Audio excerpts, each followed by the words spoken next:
gentlemen, welcome to another episode of Wrestling's Worst Podcast, the only place where we celebrate the utter shite that is this wonderful world of professional wrestling. As always, I'm your host Dave, and I'm joined by the sharpest tongue in sports entertainment. To his mum and dad is Dave Gillen, but to everybody else, you can call him the Butcher. Good afternoon, sir. Or good morning, even. Good morning, sir. Good morning, good afternoon, good evening. Whatever time you're listening to this, we're bringing you this fantastic podcast, and we're going to talk bollocks. And let's get straight into it. Obviously, the last time that we were together, we discussed WCW and the last 12 months. So what we're going to do on this episode is go into that little crossover that was the WWF Invasion angle. Now, to get everyone quickly up to speed that maybe aren't aware, obviously WCW, after it went out of business, it was purchased by Vinnie Mac, and they decided to. Well, firstly, they were gonna aim to kind of have WCW be like, I believe it was replacing SmackDown, and so they thought, right, we'll give WCW a try on Monday Night Raw with the debacle that was Buff Bagwell versus Booker T. With the WCW ring announcer, WCW referee, WCW graphics, announcers. Oh, it was a WWF crowd. And that was the problem. Their main event of Monday Night Raw was a WCW fucking product. It was a shambles. That's what I thought. Yeah. I got the idea at the time. I did get the idea because as we discussed, we were both fans-ish to an extent of WCW. So having more wrestling on TV, especially like we discussed before, at a time where I think people are craving, not like modern day where there's too much, but back then people were craving more wrestling. I think it could have worked brilliantly. But well, of course it could. Talent, the talent that they brought over, that was the issue. That was the issue. Yeah, it was. It was almost like they were the guys that weren't getting television time in WCW, and they were coming over to like the biggest, one of the most watched products on US TV, you know. But they were coming into the company that despised. Yep. You know what I mean? If you thought you were kind of, they must have been thinking, Christ, these guys hate us. If we were getting underused in WCW, who were paying our money, you know, we're gonna get fucked over here. I always looked at it and thought, if you're a Test of the world or a Steve Blackman of the world, right, you're kind of occupying the mid card to an extent, you're like lower mid card. Now you're bringing in all these full on mid card WCW guys, because again, for those. But in all honesty, if I can just interrupt there, yeah, of course. The guys that they brought in my opinion, were the most talented. Oh no, of course they were the younger guys. Do you know what I mean? They were young guys. Yeah. You guys like one Kidman. That jumps out at me straight away is Shane Helms. Shane Helms was given multiple opportunities in WWE and ran with them. Do you know what I mean? He was cruiserweight champion, tag champion, hardcore champion. I know what everybody was then. But yeah, like I said, for those that listening that aren't, if you're not aware, then where have you been? Your Hogans, your Nashers, your Steiners, your Goldbergs, your DDPs, because he didn't come until later in the storyline. Basically, all these guys were still on heavy-duty Time Warner AOL contracts. And Vince, wasn't willing to buy out these contracts of these mega stars in the eyes of WCW. So he kind of just went with who was available as part of the deal, who came as part of the package, let's say. Yeah. And like I said, he brought, obviously, your main players really were, I'd say, Booker T, Buff Bagwell. I know, obviously, he got released very shortly after because his mum, I don't know, do you know this story? I've heard it. His mum rang in sick for him. Rang in sick. It's fucking brilliant. Well done, Buff. Oh, well done, Buff. That's the stuff right there. Yeah. So you're talking Booker T.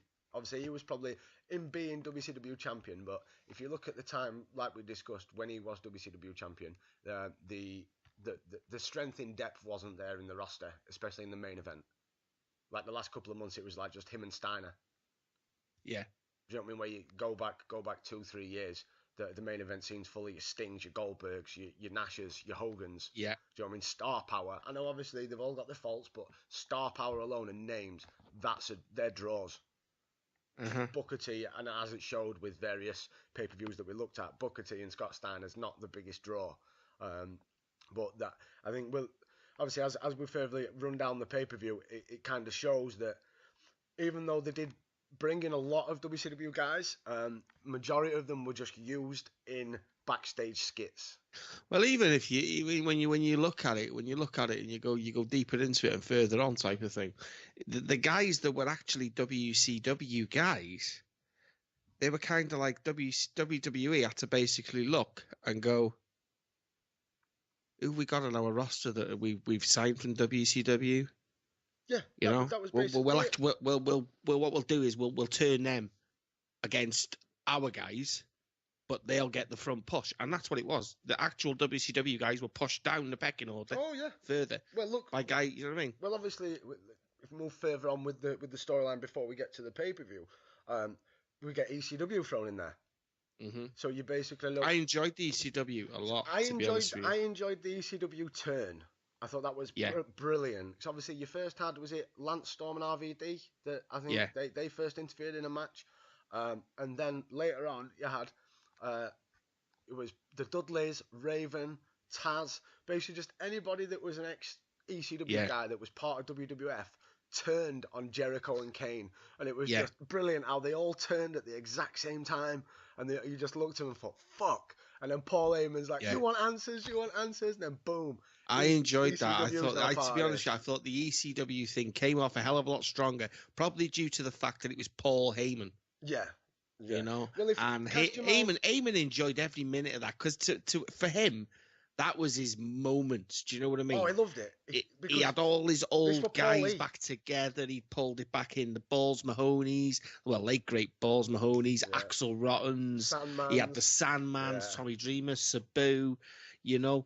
And I always remember just that, that moment where they walked from the top of the arena to the old ECW music. I got goosebumps now, dude, thinking about it. Because that you know what I mean? That music was iconic. Oh, definitely. You were waiting. You weren't going to get it, but you were waiting for, I don't know, kendo sticks, chairs, barbed wire, bloodshed. Do you know what I mean? It was just it. It was so good. I really enjoyed it. It was the swan song ECW deserved. Yeah. It was one of the better moments. Like, I always remember that episode of Raw. Obviously, the main event, you had, it was supposed to be 5 WCW guys, 5 WWF guys against the 10 ECW guys. And I always remember looking at them all lined up before, because obviously the WCW guys, WWF guys, they just started fighting straight away. But if you looked at what they classed as the guys, you had like the fucking APA, Hardcore Holly. I think Billy Gunn was in there. And then the other team, you had like Palumbo, Stasiak. It's, what I mean? That, like, the idea behind a Monday Night War coming to a head in a storyline, it's something of fucking dreams, man. Do you know what I mean? You wanted your Triple H, your Stone Cold, your Rock. That's it. You know what I mean? Austin against Goldberg. Guys like Bill Goldberg. Do you know what I mean? Yeah, you wanted Austin. You wanted Goldberg. the ultimate face-off, didn't you? You wanted Nash against Triple H or something like that. Do you know what I mean? You wanted Sting against Taker. Goldberg against Stone Cold. There you go. Do you know what I mean? But you didn't. You know what I mean? You got what was this shambles of an Invasion pay-per-view, and let's get into it. So, cast your mind back. Linda McMahon comes out saying, "You want competition, Vince? You want competition? Well, we're gonna have a replacement. I believe it was for what was supposed to be the Unforgiven pay-per-view. Yes. We are gonna replace it, and we're gonna have the Invasion. So we are going to have the dream matches that everybody always wanted of WCW versus WWF. We're gonna get the Goldbergs versus Austin, surely." Oh, how wrong were they? Well, I just think, like I said, in theory, the idea behind it is it's a marketer's dream. But they turned it into McMahon's versus McMahon's.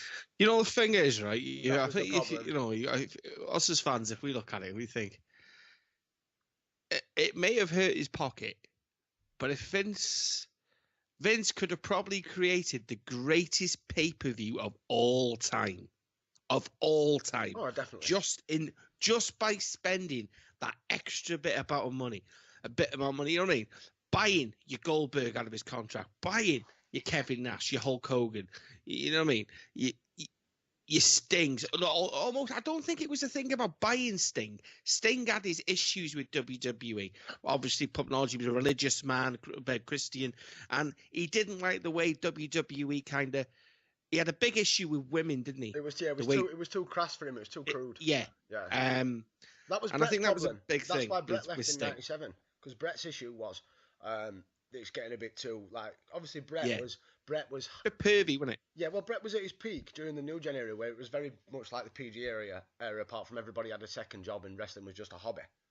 Yeah. But that's why Brett left. And yeah, the same with Sting. Sting always had an issue with just how a bit these bra and panties are a bit too much, and do you know what I mean? Your mud wrestlers and your custard matches and stuff like that. Just a bit. I just think it's just a bit of money spent. It could have been superb. Well, right. Absolutely phenomenal. Here's a question for you. So, Invasion pay-per-view, right? Did quite well on the buy rates. 770,000 buys. Now, where does that land? Wow. Where does that land on the list of, where do you think it lands on the highest grossing non-WrestleMania events in WWE history?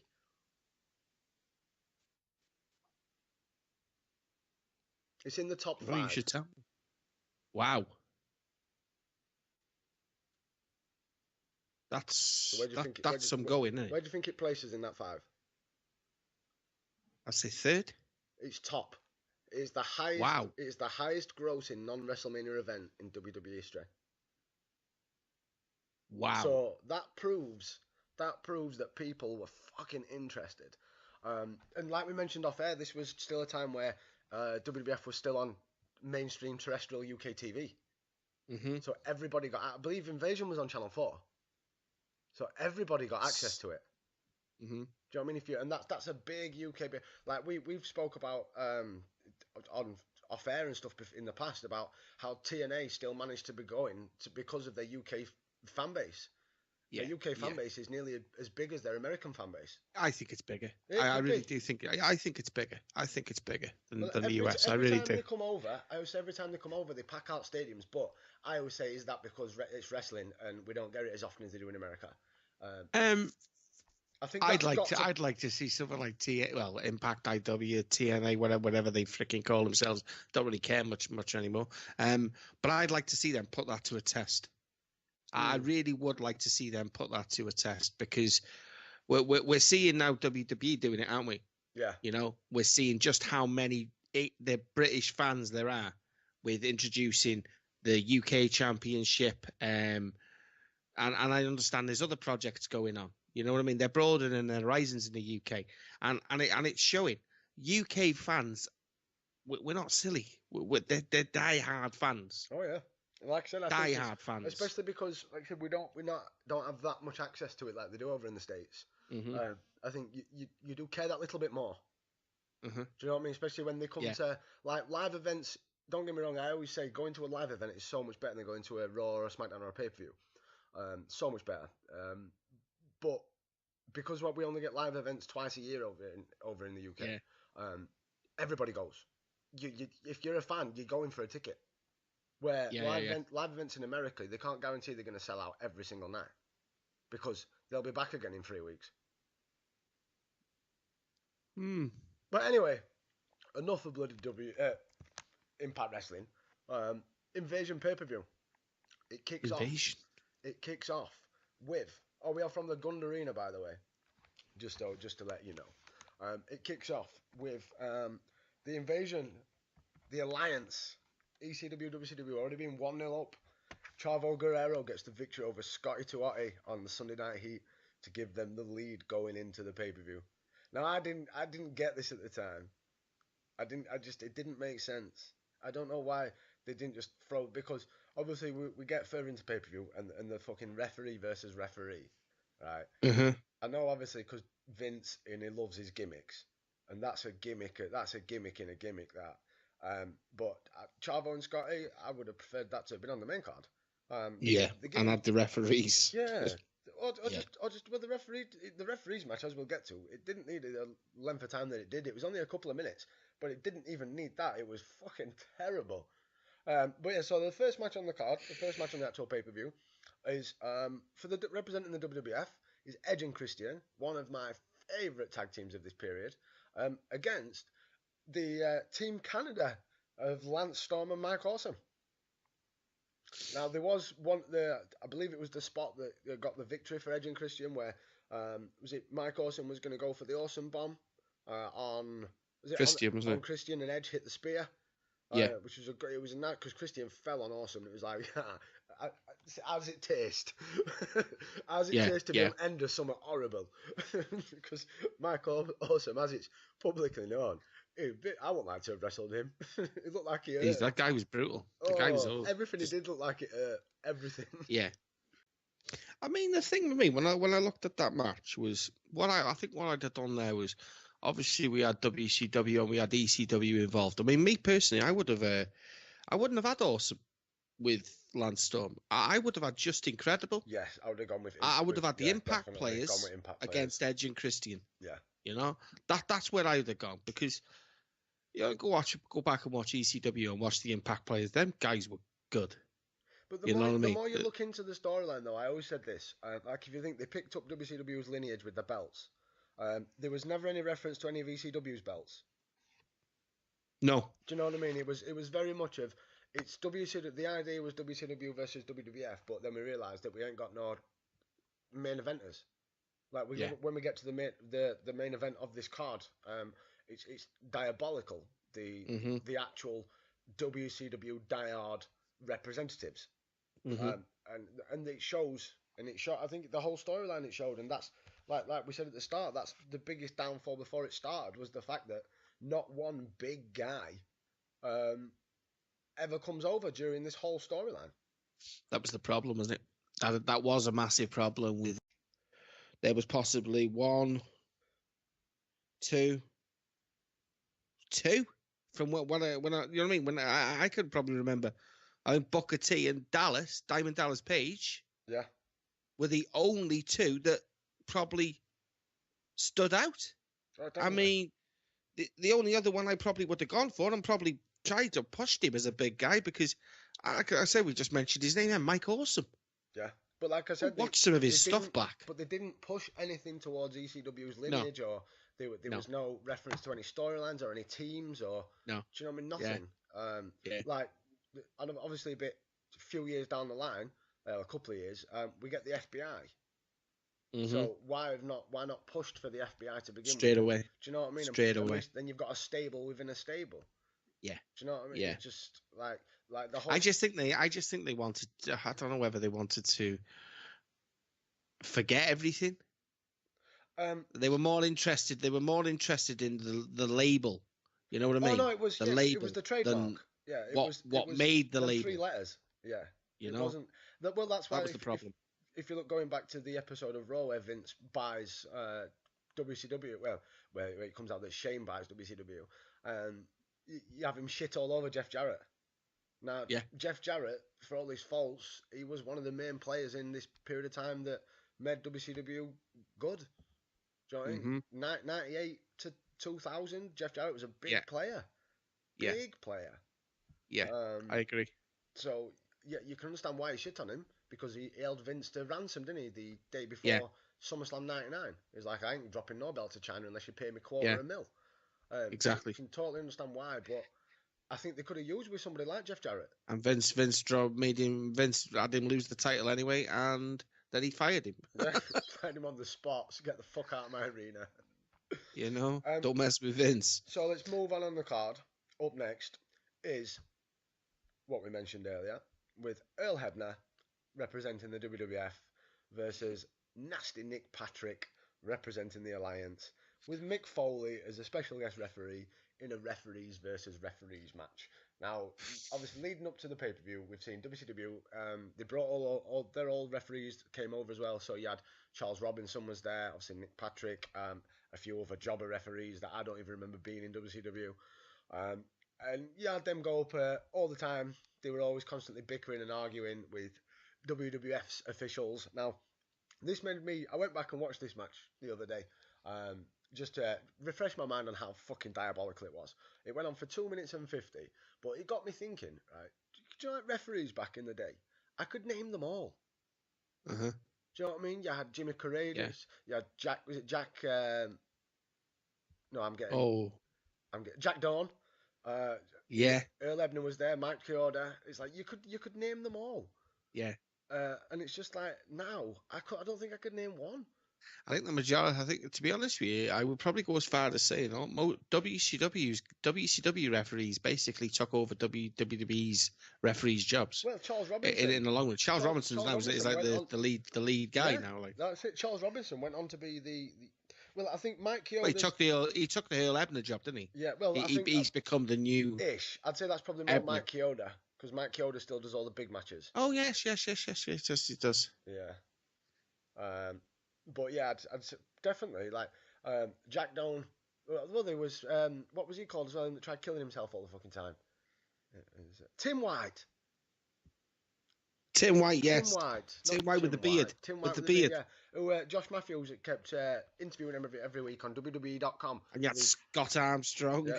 Well, that's it. Scott Armstrong is probably the last one that I could probably say I know the name, and I don't think he's there anymore.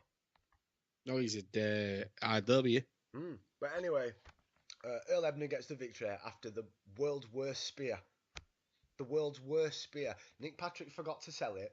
Earl Ebner forgot to deliver the move. It's awful. Everything about... But WWE got the victory. So, WWF, sorry. So they're now 2-1 up. And we kept getting these little backstage segments after the match, after each match, of either Vince or Stephanie and Paul and Shane being all either really happy or really upset. And it's like, you were so like, I'm sorry, I was so team WWF. Like I don't know. I enjoyed it for what it was. I'll be honest. I never really had a favourite. I was just. I think I was kind of like, as much as we sit here now, and basically can pick faults and kind of pick where we wanted it to go. You know, it was still your wet dream, wasn't it? You know what I mean? It was just like, oh my god, this is awesome. Oh, exactly. Like I said, I was 16 watching this, and I was, like I said, I was so pro WWF. Every time we got a win, I was like, come on! Up next, it is, I believe this was your tag champions versus tag champions, but with no titles on the line, with the APA, Farouk and Bradshaw against Sean O'Haire and Chuck Palumbo. Mm-hmm. I think I'm right there. I'm trying to cast my mind back now, which was a good match. This was one of my better matches of the card because it was a good clash of styles. Because you had your mean and nasty APA, and Sean O'Haire was trying to make a name for himself. And obviously with Sean O'Haire, it's horrible what happened to him in the end. But in 2003, when he starts becoming a part of SmackDown, they fucked up so much with that. They. No, I don't know what they did. The guy could have been brilliant. The guy could have been brilliant. The thing is with Sean O'Haire, the biggest issue that he had was these backstage pre-recorded segments that they can take. It was no problem with.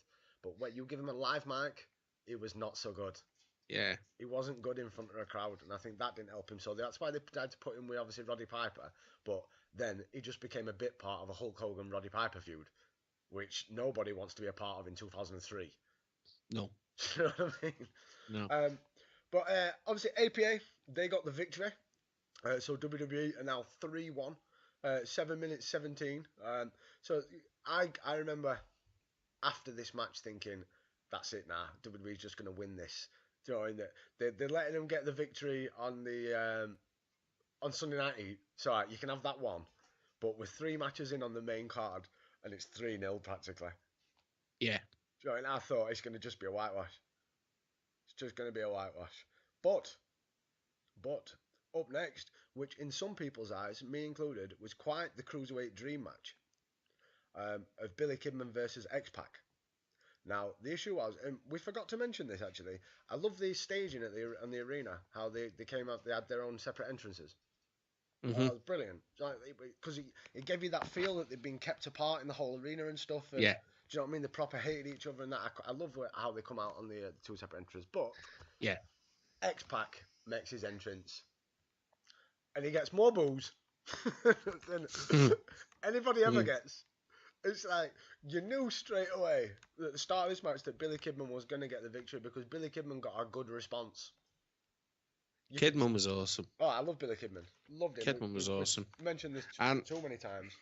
It's just, yeah, he was brilliant. He was brilliant. He was another one WWE dropped the ball with, to be honest with you.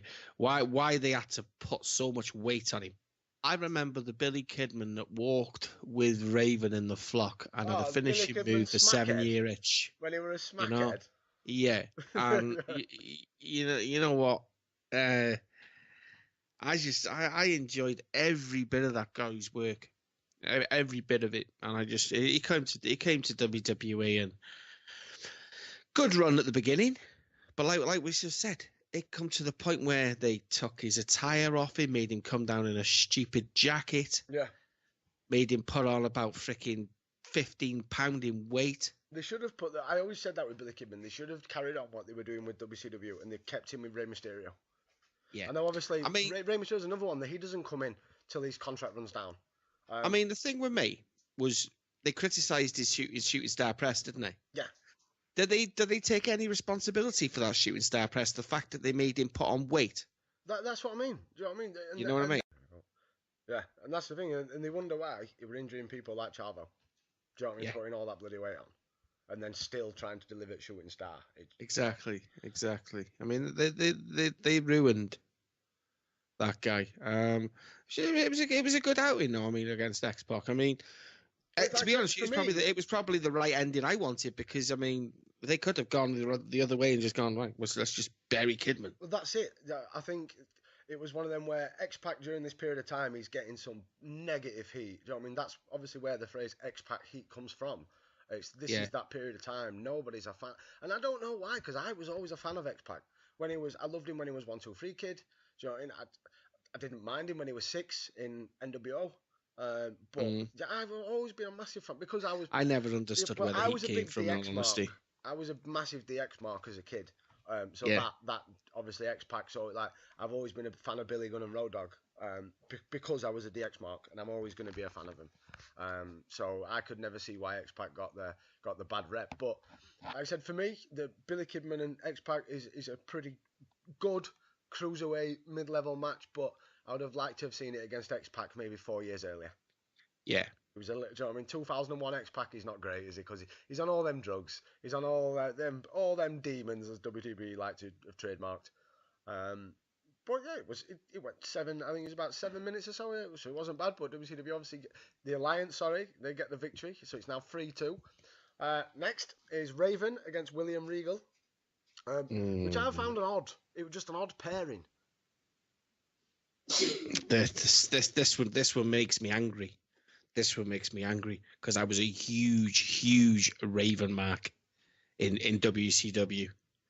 For me, no one cut a promo like Raven. Yeah, but the thing is though, Raven in ECW when he was with the flock or whatever it was, Raven in WCW when he had the flock again or whatever it was. I know one of them had a different name, didn't they? But his promos that quote the Raven Nevermore and all that stuff, right, was absolutely fucking epic. But when WWE brought him back, I'm sure somebody just told Vince that they'd re-signed Johnny Paulo, but he wears different clothes these days. Yeah. Because Raven, granted he had his run with the hardcore title and stuff, but apart from that, it was looked at just a joke mid-carder. And jump on a time machine, go down 3 years later, he's coming out looking like fucking Lex Luger. What match did he make his debut in? It was the SummerSlam match between... Was it the King? Taz and the King, yeah. Yeah, no, not SummerSlam. Yeah. No. It was the Unforgiven after SummerSlam. Because SummerSlam, King won because JR smashed that jar in Taz's face. Yeah. And then the return match at the Farm Show at Unforgiven, that's when Raven turned up and DDT King. Yeah. I marked out. It was brilliant. Raven. Raven was, going on what we were saying earlier about how there was no emphasis on any of the lineage from the ECW guys. Raven should have been one they should have pressed because Raven was 100%. a massive integral part of the Raven should have been like a spokesman. Yeah. Well, same as ECW, Taz, you know? But unfortunately, Taz in 2001 is little fat Taz. And Yeah. Taz looks about as scary as a granddad does. Well, he was the deteriorated. His neck was knackered. He couldn't wrestle anymore. It was just. He just got fat. Mm. Look at Taz now. He's like a fucking bubble. Yeah. You just got. Yeah. When Taz realised his career was over, he thought, "Fuck it, I ain't dieting no more." I mean, if I'm honest, I never rated Taz. I never rated him. I thought he was. It was a gimmick. I don't know. It was a gimmick. Yeah, human suplex machine. That's it. His gimmick was a suplex machine. Chris Benoit was his suplex machine. That's you know. But Taz was every move that Taz did. It was a Taz Dean Malenko, was... man of 1,000 moves. There you go.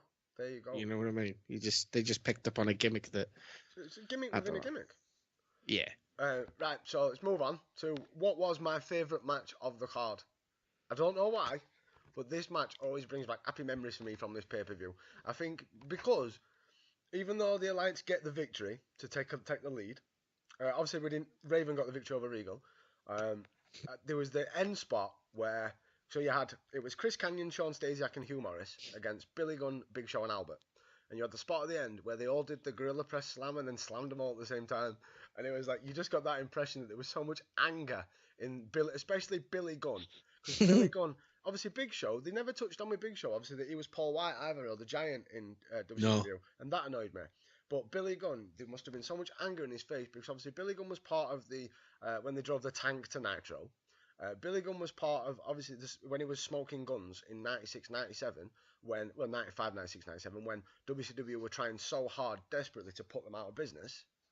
And then he's just had to allow some fucking jobbers from, not Canyon, but Stasiak and Hugh Morris are two jobbers from WCW. Put them over. He had to put them over. Mm-hmm. God, he must have been pissed off. And you could just see the anger. I think Billy Gunn delivered his gorilla press to, I think it was Canyon, but you could just see when he pushed him into air and moved out of the way, he pushed him, "Fuck off, you little cunt." I'm telling you. Must have been Sean Stasiak's proudest moment. Oh, no, Sean Stasiak's proudest moment must be running into things backstage at Raw when they were trying to get The Rock, and they just kept running into things. Yeah. It's like, Sean, it's Sean here, yeah. Sean, just run into that crate. We've got camera ready. Do that, and then you can go on, pal. We only need you for that tonight. You got Sean Stasiak's assault course set up. Yes. So, it is now 4-3 then to the Alliance. Next match was another one which I don't understand. Tajiri and Taz, they could have surely put these two together. Like going back to what I said earlier, how Chavo and Scotty 2 didn't make the main card. So you could have had a tag team match of Regal and Tajiri because of their history. Yeah. Against Taz and Raven because of their history. Yeah. Do you know what I mean? Raven came, like we just touched on. Raven came into WWF to help Taz. I just don't understand why I have two matches there. Why, do you know what I mean? That just didn't make sense. And it went 5 minutes since Tajiri got win. We're now level.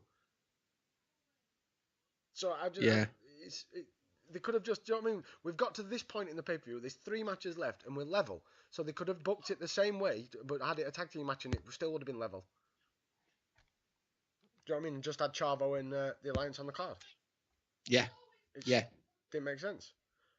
So up next is probably what people class as the match of the night for the hardcore title. Absolute dream affair of Rob Van Dam and Jeff Hardy, where it was basically a ladder match. For a hardcore match, it was probably the least hardcore match that WWE have ever produced during this period of time. Mm-hmm. I think there was one chair used for a couple of Van Dam's moves, and like I said, and they brought the ladder out. But you could tell that Rob Van Dam was going to be a star.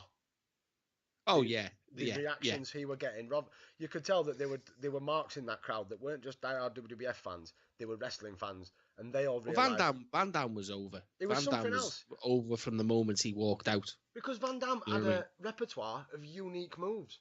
Yeah, every single. Well, he was innovative, wasn't he? Yeah, you know what I mean. He was innovative. Nobody did what Van Dam did. Nobody did. Do you know what I mean? The coast to coast. Obviously, Shane McMahon's made it kind of cool for modern day fans. But if you're an old school fan, you'll be fully aware that that's Rob Van Dam's innovation. I mean, it's brilliant. The way the guy had the Van Daminator, he had the Van Terminator. You know, if you're holding a chair and Rob Van Dam's anywhere near you, you're like, yes, excellent. Well, that's it. You were waiting. It was so like you said earlier, it was just so innovative, and to see these two, and this is Jeff Hardy before we go on the Jeff Hardy downward spiral for a few years. This is still Jeff Hardy looking to try and make a name for himself as a singles guy, and it was just awesome match, some great spots. I just think two styles that they were meant to be in the ring together. Yeah. But again, it is WCW and ECW versus WWF, and Jeff Hardy is your hardcore champion. Do you know what I mean? That's one of them. Do you know what I mean? We've had a referees match. We've had a hardcore title match. Do you know what I mean? This is not what I had in mind for this dream ECW, WCW versus WWF pay-per-view. No. Don't get me wrong. The match, like I said, the hardcore match was one of, like I said, in a lot of people's minds, the best match on the card. But the actual stipulation and what it was for, and the fact it was for the WWF hardcore title, why not have loads of, I don't know, just run-ins of, you've got a roster full. You've brought over 30 guys from WCW, and we see about 9 of them in this whole pay-per-view. Mm-hmm. So I don't get it. And another one I didn't get is up next. It's the women get involved of Trish Stratus and Lita, which this pairing I didn't get. I know obviously we're in this weird period of time where all storylines stopped, and if you're a WWF guy, you're a WWF guy, and we're mates now. But Lita and Trish, with their obviously rivalries over the past year that's been on WWE TV, to be teaming now. Yeah, so you've got Lita and Trish Stratus against Tori Wilson and Stacy Keibler in a bra and panties match with Mick Foley being perverted Michael as your special guest referee. So I stand firmly by what I said. We've had walking around with his thank God he was wearing baggy pants. Oh, the fucking smile on his face. Oh, it was smile on my face. No, mate, I was 16 years old. I was 16 years old when this happened. The fucking smile on my face. But again, do you know what I mean? The storyline behind, like, this match actually had a storyline. Yeah, the storyline behind this was since Tori Wilson and Stacy Keibler came on the roster, they were trying to seduce the Hardy Boys, and you had obviously Lita and Matt were together, and you had this where Trish was trying to get with Jeff, and they had a little moment backstage and stuff. But that's like, come on, seriously, this is supposed to be the most amazing, like, how the fuck amazing pay-per-view. Like, do you know what we said at the start? This is the highest grossing non-WrestleMania ever, and then look at the fuck. Do you know what I mean? People bought this before they knew what was I do look at it. I mean, as we're going through it, I'm looking and I'm reading about it, and I'm thinking to myself, how? Because people bought it on the idea that it's WCW versus WWF, and that's it. And they thought maybe some mega or epic will happen. But so far, we've got one match left. And like I said, we've had two mid-card matches that weren't needed in Raven and Regal and Tajiri and Taz. You've had the three on three. The WWF guys, especially Billy Gunn, I don't get the book in there. I bet they would have been so pissed off, especially having Canyon, Stasiak and Morris. They're not exactly fucking the NWO, are they? You had Billy Kim and X-Pac, which I thought was a good match on a cruiserweight level. APA against Sean O'Haire and Chuck Palumbo, which, it wasn't bad. A referees match. The fucking the tag match to start with, Edge and Christian, Storm and Awesome. So say we've got one more match left, and obviously they've saved all the star power for this main event. But look at the actual star power in the main event. Obviously WWE, you're missing two guys there, main two guys. You're missing The Rock, because obviously he's not back. I think, is he filming a film or something? He's not back in a minute. And then you've got Triple H, who's out with his quads. He was doing Scorpion King, wasn't he? Yeah, I thought so. And then you've got obviously Triple H, who's out with his quads. So they're missing two top guys. But to still have a team of Austin, Angle, Jericho, Taker and Kane is pretty fucking... That's basically your bread and butter of your Attitude Era. Like I said, apart from the only three that you won't have that you'd possibly have in there is Mankind, but obviously he's retired. Rock, as we've said, and Triple H. But then you look at the Alliance. So this is supposed to be the bread and butter of ECW and WCW. So you've got the Dudley Boys, which, fair enough, but for the past however many fucking months they've been part of WWF. And obviously they was... And then you've got fucking Rhino. Now, just because Rhino was the last ECW champion, but do you remember that last couple of months of ECW and who he was like wrestling over with the belt? Just incredible. Just incredible, yeah. Aldo Montoya. Mm-hmm. Do you know what I mean? He's not exactly fucking Shane. The Portuguese man of war. Portuguese man. He's not exactly fucking Shane Douglas, is it? I know Shane Douglas is not great in a lot of people's eyes, but he was a main player in ECW to an extent. And he's not. And then you've got your Taz's and your Sabus and your Rob Van Dam's at World. Rhino. Where was Tommy Dreamer? Tommy Dreamer. Well, Rob Van Dam. Do you know what I mean? Don't get me wrong. The Rob Van Dam Jeff Hardy match was good, but Rob Van Dam should be in Jerry Lynn. Jerry Lynn. But there's no emphasis on ECW. It's the alliance because there's not enough top stars in ECW, in WCW. So we've created our own with ECW's the wrestlers that we've got on our roster now. And then you look at WCW. So the WCW influence in this match is Booker T, Diamond Dallas Page. So this is supposed to be the dream. Do you know what I mean? Everybody growing up watching the Monday Night War, the dream was to maybe one day, we will see a WCW versus WWF match. Never mind a pay-per-view, just a match. And the best guy... You know what, though? I'm going through this, and I'm thinking again, and I'm thinking, where was your Eddie Guerrero's? Where was your Chris Benoit's? That's it. You know what I mean? Where was everybody? It is so frustrating when you look at it. You think what it could have been, and what it ended up being. Well, why were there no Benoit's or Guerrero's on this card? That I'd love to be able to answer, especially Benoit, unless they were both injured. I believe Eddie may have been injured during this time. Did he have his broken elbow? Yeah, he did his arm, didn't he? I think he did. But Benoit, was it part of that? If you think that this is in June and like the start of the year, Benoit. There's no China. There's no China. Yeah, but who would China go up against? Medusa. That would actually. Oh, maybe. That would have been. Wet dream match. And so that would have been pretty cool, actually. Yeah, or even where's is Molly Holly part of? Yeah, Molly Holly's part of roster. So why not have her as Mona? Yeah. Do you know what I mean? There's just angles. It's just so much they dropped there. Yeah, there's stuff they never looked at properly, and I think they should have had a cruiserweight-esque match. So your Shane Helms, your Shannon Moores, your Billy Kidmans, and put them up against your best cruiserweights that WWE's got at the time. Yeah. I just think there was I think there was too much focus at the start. Well, there wasn't an idea. I mean, Rey Mysterio came in after this, didn't he? He was another one that was still tied up in a contract. Yeah. And they just weren't willing to.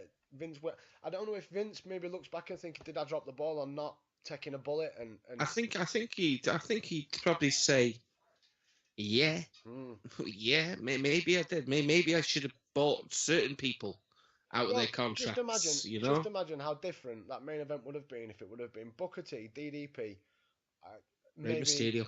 Well, Mysterio and Nash and Hall. Yeah. Wow. Do you know what I mean? Yeah. Because I don't think they could have it as the NWO because it doesn't. Or even have it 4-on-4 and have someone like Rey Mysterio take on Chris Jericho. Yeah. Well, that was one that Chris Jericho. I don't know. I would have liked to have Chris Jericho jump. It probably would have made more sense, wouldn't it? Jericho was like he was like he could do it, couldn't he? Well, even more when you watch him now today. Do you know what I mean? He made his name. He's the greatest guy that can just make that transition so quick and easy. That's it. That when he came over on his debut promo, him and The Rock, it was just like he'd been here all his life. He just felt like a WWF guy. Does remember that, eh? I firmly believe that maybe if The Rock and Triple H, well, especially Triple H, because he was supposed to be an integral part of this, if Triple H had not got injured, maybe Jericho would have jumped because Triple H may have took his place. I think Triple H would have took his place. Yeah. Now, obviously, the finish of the match, that dastardly Texas bastard, he pissed me right off, he did. Thing is, right, you got to think, right, Stone Cold's all for... I understand he was getting paid. But if there was one guy that despised WCW, it was Steve Austin. It was Steve Austin. Steve Austin was everything he has said publicly.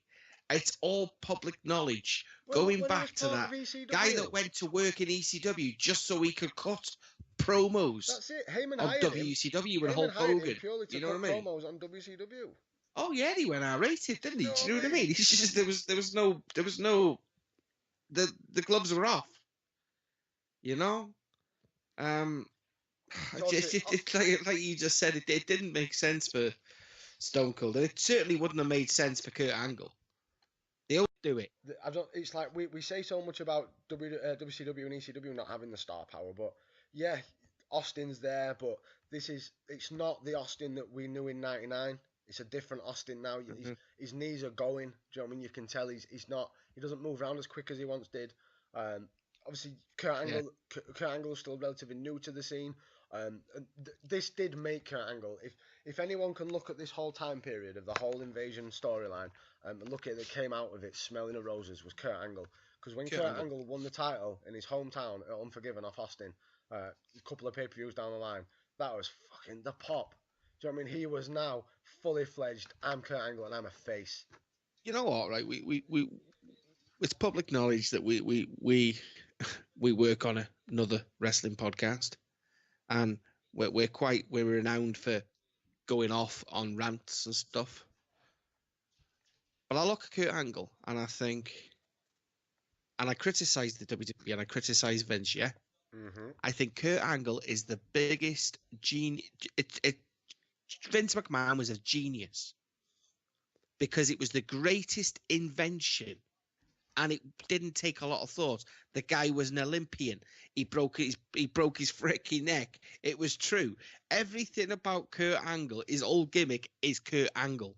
It isn't created by a guy in the back room that says you're going to be an Olympian, you're going to be a gold medalist. It was his life. Yeah.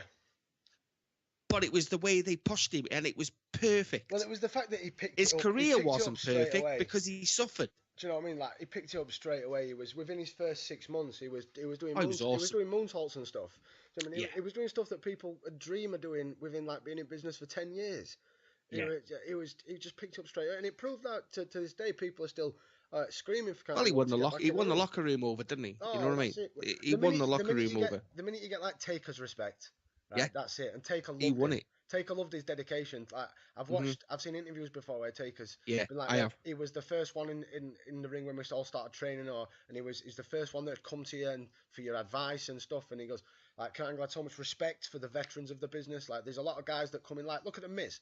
The Miz was first shat on because he was a guy that come in and it looked like he was disrespecting the business because of this bad attitude that he had. Where Kurt Angle coming in, he wanted to learn everything because he wanted to be the best.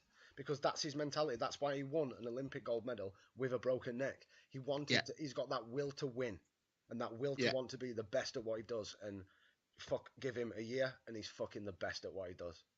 He is. He's hands down. He's hands down. Probably the most dedicated. For me, personally, I mean, I've criticised the guy endless amount of times for not possibly caring about his family and his life more than he should. And more about the business, but you know what? You can't take the business out of the man. Well, that's it. You can't. It was. It's when he left WWE because WWE had just had enough for him. Do you know what I mean? It's the painkillers, wasn't it? It was the fact that the guy had basically put his body through that much. But he's still the love for wrestling was still. That's why he just jumped at the chance to sign for TNA as soon as he could, because the limited schedule, he could spend more time with his family. Obviously, we know what happened. Fucking 6 months down the line of joining TNA. His fucking boss decided to try it on with his wife. Oh, yeah. Do you know what I mean? And that must have messed him up. You know, I mean, you've got to respect Angle there. I mean, the one of the key things, Angle always says about himself is the 3 eyes, and his integrity. He showed true professionalism, didn't he? Oh, well, he carried out. He did the storyline to perfection. That's it, you know what I mean? We'll just get on with it. I want to punch you in the... We'll just get on with it. The guy's a true professional, and as much as I don't want it to happen, I do want it to happen. One more match. I think it will. Yeah, it's got to. It's got to. It's all part. I think it's all part of this thing today with the phone messages, and I do believe it. I think that them phone messages and stuff were just all thing to do with the big cast thing. I think that's what it's all been about. I think that could be the end of that now. I read something along the lines of an affair. That's what I read. Well, I've read with about Stephanie. With one Bailey. Oh God. Exactly. That's what you know my opinion on that. You don't need to ask me. God. I'll go on to a rant. I know we speak about wrestling's worst, but God, let's not fucking speak about that twat. But right, so let's wrap up the Invasion pay-per-view. So, they've won. What the fuck? That was basically my. Granted, obviously, it's all about storylines. I mean, you knew that this wasn't. You kind of knew in a weird looking back now, as an adult looking back, you knew that WWF wasn't going to win this pay per view because then that just would have killed the angle there dead. Do you know what I mean? We've beat you, we're done. So they've got to push it on. And obviously, we get in a couple of months' time, we get the final brawl to win it all at Survivor Series, where WWF claimed a victory. They kill off WCW. They basically fired everyone that they didn't really care about. Kept a decent crop of guys, I'd say. Like I said, Booker T went on to have a decent career. I think Shane Helms went on to have a good run, but there wasn't many. Do you know what I mean? Then obviously we get in the next couple of years, we get the guys that should have been here. Ric Flair turns up. Obviously the Raw after Survivor Series, Ric Flair turns up saying that his consortium's bought Stephanie and Shane's stake of WWF, and that built up to him and Vince's storyline. Yeah. Flair taking charge of Raw. Yeah. Obviously, NWO come back in 2002. Goldberg comes back in 2003. Makes his debut, sorry. And then we have Scott Steiner in 2002. All these guys that should have been part of this storyline 2001, I think Vince just made a big fucking balls up on not biting a bullet and just thinking, right, how much is this contract worth? Right, there you go, I'll pay it. Maybe not on everybody. And NWO were No Way Out 2002, weren't they? Yeah, yes. I think Rey Mysterio showed up summer 2002. I think it was 2002. It was on a SmackDown, wasn't it? Against Chavo, wasn't it? Yeah. But like I said, so these are all the guys that should have brought in, and your Rhinos and your Dudleys of the world. They may have belonged on the pay-per-view, but certainly not in the main event. No, certainly not in the main event. I think they made it 10 times. Do you know what? I've got to be honest, and I think you'll agree with what I'm going to say here. I think had they got the full rights to everything in WCW, no contract involved, I don't think we'd have seen the ECW thing. No, I think we'd have just literally seen it. Ted Turner versus Vince McMahon. Yeah, that'd have been it. Yeah, it would have been the dream. There was nobody ever mentioned this dream and dropped in the name of ECW. Oh no. At any point. At any point. I just think there's dream matches that we deserve to see and we never got to see. Sting versus Taker. There you go. Which we were gonna see. Goldberg and Austin. Until Seth Rollins. I stick up for that man so much. Bastard. But Seth Rollins, you cost Sting. And you cost every wrestling fan their match. Yeah. But unbelievable. Goldberg Austin, for me that was a dream. I think because Goldberg was the Austin of WCW, with how they made him look with the bald head and the goatee and stuff. I just think for me that would have been. But there's so many. I believe Austin wants it, but I don't. But I believe Austin will never do it because Austin knows that he can't give 100%. Austin not being able to give 100% to himself is not acceptable. Well, you won't see an Austin at 90%. That's why he walked away. He walked away in 2003, and you never see him after his match with Rock at Mania. You never see him again because he's like, well, I can't give it. So what's point? Well, if I can't give everything, then I'm not going to give. I will still want to be a part of the product. Obviously, he goes on to be like the chief of police or whatever he is. Yeah.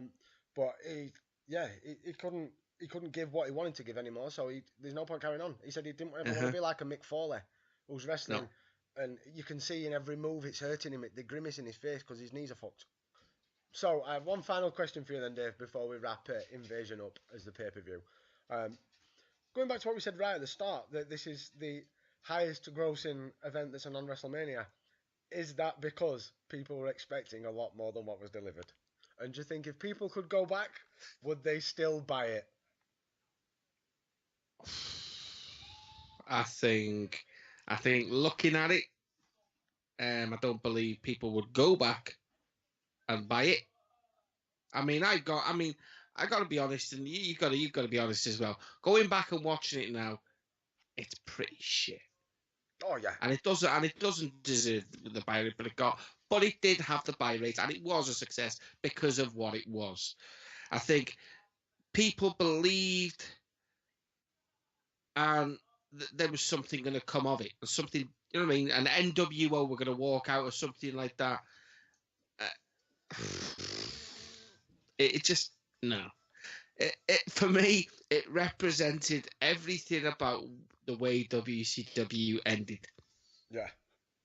And it was to me, it was booked like a WCW. It was. That was the thing. The way it ended. It was. You've hit nail on head. That's a perfect place to finish on, because let's just look at Greed and Sin. That's exactly what it was. The last 12 months, and Greed and Sin and Mayhem, they were all booked like this, where the booking in the whole pay-per-view, the focus was on the main event. And I'm going to use the two last pay-per-views that WCW booked in a sentence to basically explain Invasion. It was greed that made the invasion, and it was a sin that the invasion happened. And what happened was mayhem. Oh yes. Oh yes. So we'll wrap it up there then. That was a nice, interesting look at Invasion. I think we may have to dip our toe into Survivor Series at some point, and let's have a look and finish up where it all ends, and let's see the full death. Might as well see it through, the full death of WCW. But as always, guys, thank you ever so much for listening. So guys, as always, you can find us on Facebook and Twitter and YouTube. Tell them where they can find us, Butcher. What do they need to type? You can get us at WW Podcast 20. That is it for all fun and games, and we're always on social media. Come and say hello. One of us is always there, and we're happy to interact. Let us know what you think about Invasion in the comments as well on YouTube, and don't forget to like, share, and subscribe. But from One Dave and from Butcher, thank you very much, and until next time, Double D out.